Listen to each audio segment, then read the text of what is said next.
Hi friends, నేను మీ చరణ్ అని ఈరోజు పప్పు చిక్కీలు చేస్తున్నాను.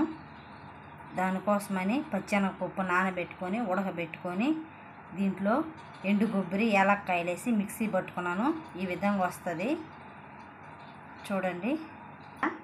1/4 కేజీ మైదా తీసుకున్నాను. ఇది మరి కలుపుకోవాలి, తర్వాత చూపిస్తాను. 1/4 కేజీ ఉంటుంది.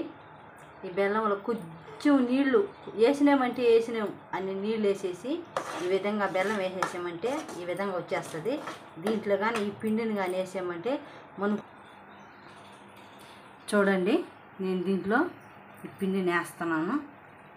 పప్పు ఉడకబెట్టుకున్నాను కదా, దాన్ని వేస్తున్నాను. ఇది ఈ విధంగా వస్తుంది. కలుపుకుంటూ వేసుకుంటే మనకు చల్లారినాక అప్పుడు వంటలు చేసుకున్నట్టుకి బాగా వస్తుంది. చూడండి, కొంతమంది దంచుకొని చేస్తారు.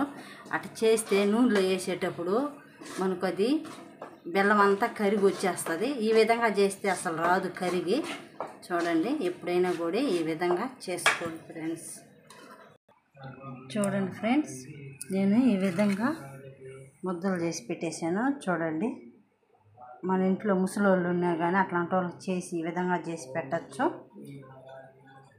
ఇవి ఇప్పుడు అనేక పిండిలో వేసినా కానీ ఇలాగే ఉంటాయి. చూడండి, ఇప్పుడు దీంట్లో కొద్దిగా వంట సోడా వేసి కొంచెం ఉప్పు వేసాను. మరీ సప్పగా ఉండకూడదు కదా, మరీ ఎక్కువ ఉప్పు కూడా వేయకూడదు. కొద్దిగా వేసినానంటే వేసాను. వేసి ఇప్పుడు కలుపుకో. ఇక్కడ నూనె వేడవుతూ ఉండాలి.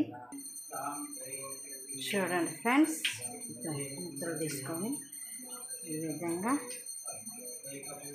వేస్తున్నాను. ఇప్పుడు పిండిలో నుంచి తీసినప్పుడు మనకు ముద్ద అలాగే వచ్చేస్తుంది. చూడండి, ఆ విధంగా వేసేసుకోవాలి.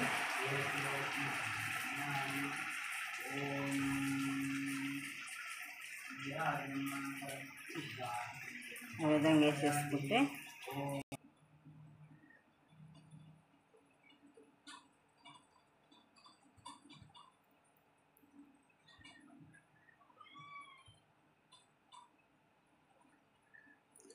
చూడండి, నేను దీంట్లో ఇంకా బాగా వచ్చేదానికి ఒక రవ్వ బీప్ పిండి కూడా వేసుకున్నాను. మనం వేసుకున్నామంటే బీప్ పిండి మనకు ఈ విధంగా చూడండి, ముద్దలు ఇవి ఎన్నిసార్లు వేసినా కానీ మనకు అసలు చెదరను కూడా చెదరదు, అలాగే వస్తుంటాయి బాగా. చూడండి, నూనె అలానే ఉంది. కొంతమంది చేశారంటే నూనెలో బెల్లం బాగా కరిగిపోయి వచ్చేస్తుంటుంది. నిజమే కదా, ఈ విధంగా చేసుకుంటే అస్సలు కరగదు. మనకు వేసిన ముద్దలు కూడా చూడండి, నేను చేసిన ముద్దలు అలానే ఉన్నాయి.